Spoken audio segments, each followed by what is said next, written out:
Welcome to this special edition of the Green Wave Report from on SI Tulane. I'm Doug Joubert. Today, part one of a wide-ranging interview with Tulane Athletic Director David Harris on the State of Tulane Athletics.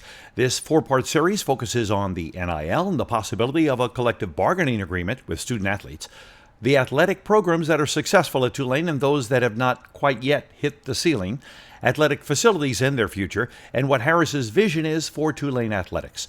The series will run Mondays and Wednesdays at noon for the next 2 weeks. Here on part one, this one focuses on the Give Green campaign at Tulane, and then we follow up with where the NCAA and Tulane in particular stand on NIL, and where Harris thinks maybe the possible CBA will go for athletes. What is the Give Green campaign for those who don't know anything about it? Yeah, and Give Green is really an initiative for Tulane University. So I know that we're coming at it from an athletics perspective, but it's a day where we are asking for giving for a number of different areas across the university. And so it's a big deal for us. It's a big deal for the entire university, and you can decide what area you would like to direct your giving toward. And what are those two areas, right? There's two areas now, right?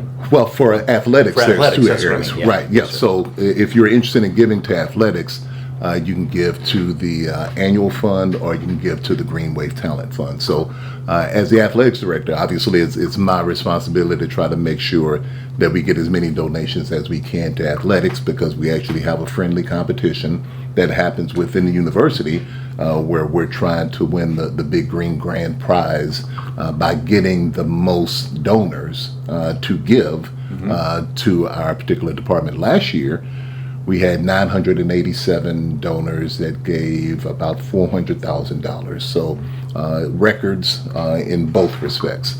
This year, we would like to get over 1,000 donors. And so it's an important day for us. It's a day where everyone has an opportunity to decide to make a donation to help us. And it's really not about the amount. You know, we have some big donations that come in, but if you're giving $20 or whatever it is that you can give, all of that is important, because what's really important for us is the engagement, that you are willing to take the time to go to the computer or to your phone and to make the donation and to want to do something that benefits Tulane athletics. And so that's why we are counting the donors more so than the amount of money, although the amount is important as well.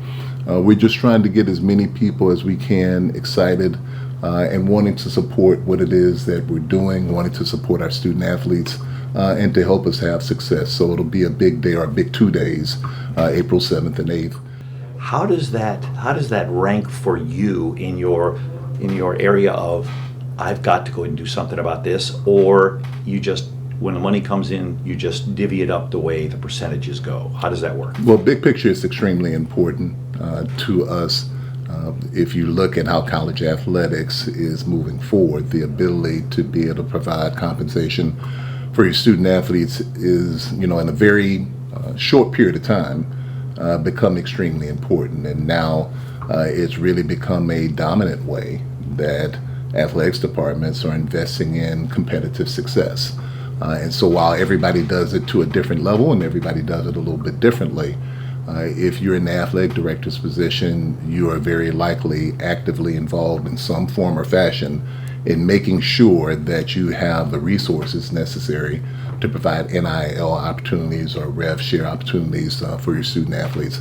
So it's certainly an important thing for us at Tulane. It's an important part of my job on an everyday basis. Thankfully, we have a great team here that helps us to be able to gather the funds and raise the money necessary to be able to provide these opportunities. But yes, it's become increasingly important in a very short period of time, and it's a really key component to future success that we're looking to have here at Tulane. Is there like a formula that schools use or that you use that decides what percentage goes, or is it just, I don't know how NIL totally works. I think every school does it a little bit differently. Many people have talked about that when the House case was settled, that there was a formula to the distribution of those funds that are going to the former student athletes as a part of that settlement.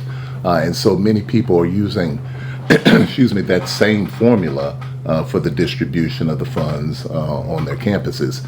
I don't know that there is any right or wrong way to go about doing it. I think what most universities or athletics departments are focusing on is that they are consistent and true to whatever formula they've decided to choose, so that if someone were to come in and ask questions, they could show that, hey, here's what we decided, and if you look over a number of years, we're very much staying true to what we said we were going to try to do in this particular area. Yeah. Do you get input from the coaches, et cetera, or is it like a committee kind of thing that goes on? I don't know how that works. Right. Well, there's not a committee. It's ultimately the athletics director making the decision on this. Now, you get input from the coaches, and usually the input is they need more, right? So that's not a surprising thing. So there's always plenty of input from the coaches in that regard. But no, it's usually the athletics director making the decision. I'll have my senior staff in helping me try to figure out how we're going to do things. But I'm also listening to the coaches, right? I want to make sure that as much as we can, we are addressing the needs that they feel like are needed to have competitive programs. So, so we want to work very hard to try to meet their needs. It doesn't mean that we're going to be able to give them everything that they want every year, but we're certainly trying to do so. That leads to the possibility of a collective bargaining agreement, CBA kind of thing, with the students. Is that a possibility? Do you see that as something that could happen, or would it be good or not good? I mean, what do you think? Yeah, it's an interesting concept, and to be honest, I'm not well versed enough to know whether or not it is a realistic option for college sports. I've certainly heard it discussed, and when you look at it on the surface, it sounds reasonable, because the principle behind collective bargaining is that, representation from the student athletes and representation from the universities come together and they agree on a set of guidelines, a framework, of principles, the benefits that each entity are going to have, and everybody's appropriately represented, so no one is being taken advantage of. Right. And you have an industry that is working together to be able to move, college athletics forward. Whether or not you can do that when your student athletes are students as opposed to employees, that's where it starts to get murky for me. I don't know if that's entirely possible.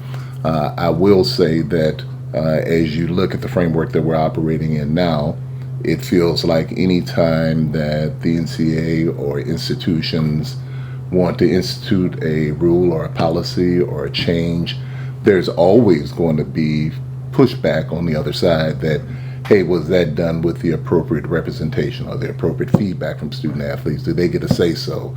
Is this being dictated to them, or are they working in partnership with you in making some of those decisions? And so that's always going to be a question.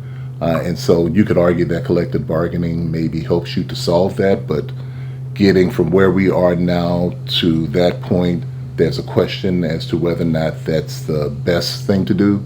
And there's a question as to whether or not that can be done within our current framework, or whether you have to go to a completely different framework. And if you do, then is that in our best interest? And so lots of discussions ahead to try to figure out what's best. Do you think there'll be a deadline set up? Because NIL seems like it's exploding maybe too fast for a lot of people. Is there going to be some sort of okay, we need to do this by this either CBA or figure out the NIL issues? Is there going to be some sort of deadline possibly? That's a good question. I haven't heard anything about a deadline. I think if you ask most people, they would tell you if there's going to be a deadline, we want it to be as soon as possible. If there's a solution out there, why wait? Let's go forward and find that right away. So I don't know that there would be a deadline, but I think everyone wants to work as quickly as we possibly can to get to a better framework for college athletics. Everybody, whether it's athletic directors or students. Yes. On Wednesday, part 2 of our exclusive interview with Tulane AD David Harris, we'll be talking about those programs that are successful in Uptown and those that have not yet met his standards. That's Wednesday at noon. Meanwhile, please join us for our regular edition of the Green Wave Report this afternoon at 4 p.m., when we'll focus on baseball and the transfer portal. Until then, I'm Doug Joubert.